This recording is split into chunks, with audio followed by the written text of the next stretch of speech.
Hey folks, I haven't done a video in a while, but I wanted to send out another one now that we are beyond testing and our next fraction test is coming up. So I wanted to go over how to simplify fractions.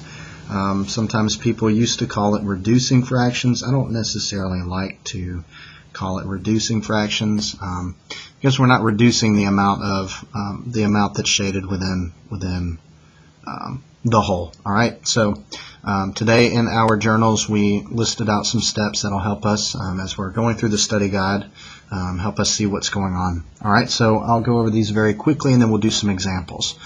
So the first thing that we want to do when we're beginning to simplify a fraction is to take a look at both the numerator and the denominator and look for any relationship that they may have with each other, any connection they may share, those being common factors. So I've given the example 9/15 right here. I've listed out all of the factors for these. Obviously they both share a factor of 1, and just help you remember, a factor is any number, any two numbers that multiply together to make another number. So factors for 9, 1 and 9 go together, and then 3 and 3 multiply to make 9 as well. So 1, 3, and 9 are the factors of 9. For 15, 1 and 15 multiply to make 15, as well as 3 and 5. 1, 3, 5, and 15. Second step here is to figure out which factors they have in common, and we want to look for the largest common factor here. So in this case, 3 is the largest common factor here. Okay?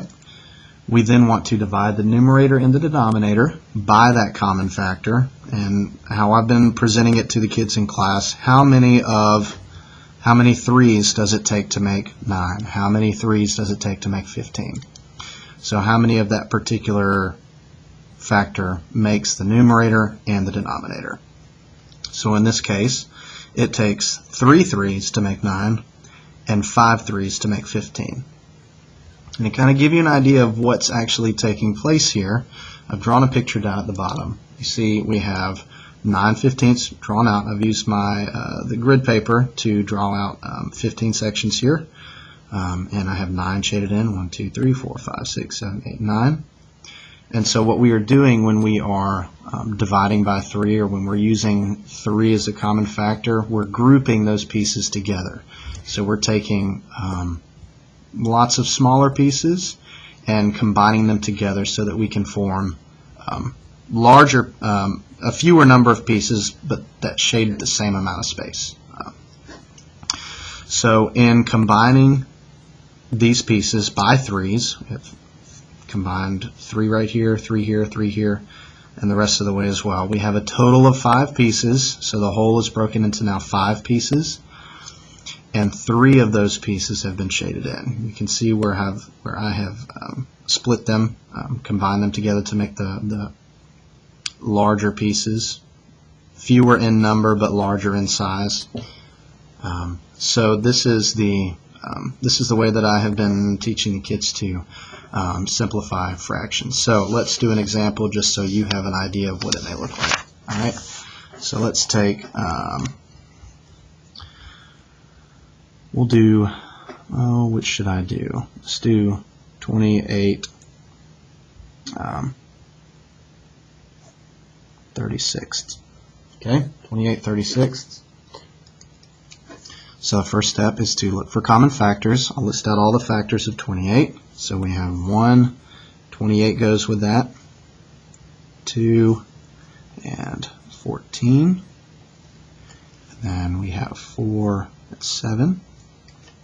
Okay, now for 36, 1 and 36, 2 and 18, 3, 12, 4, 9, kind of running out of room here, and then 6 times 6. Separate these out.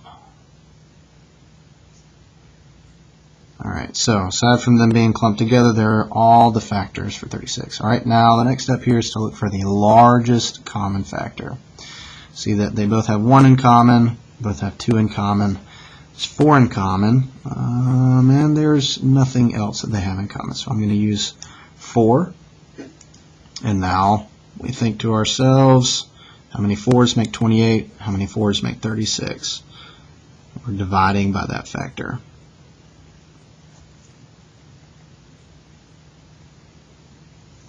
So how many 4s make 28? Well, there are 7.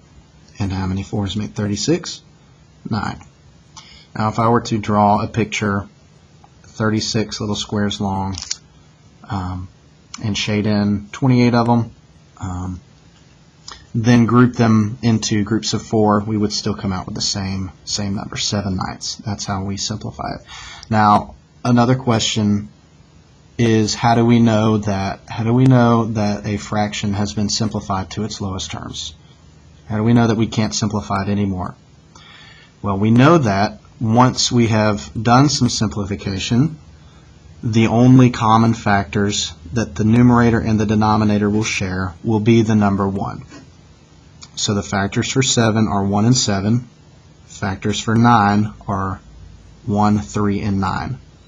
The only common factors these two numbers share is the number 1. We cannot group the pieces in the fraction together anymore. They're already in the fewest number of pieces, still shading in the same amount. Okay? I hope this helps. Please, if you have any questions, I always encourage you to let me know. Comment on the YouTube page, shoot me an email, send me a text on Remind. Just let me know however you need to. Thanks so much.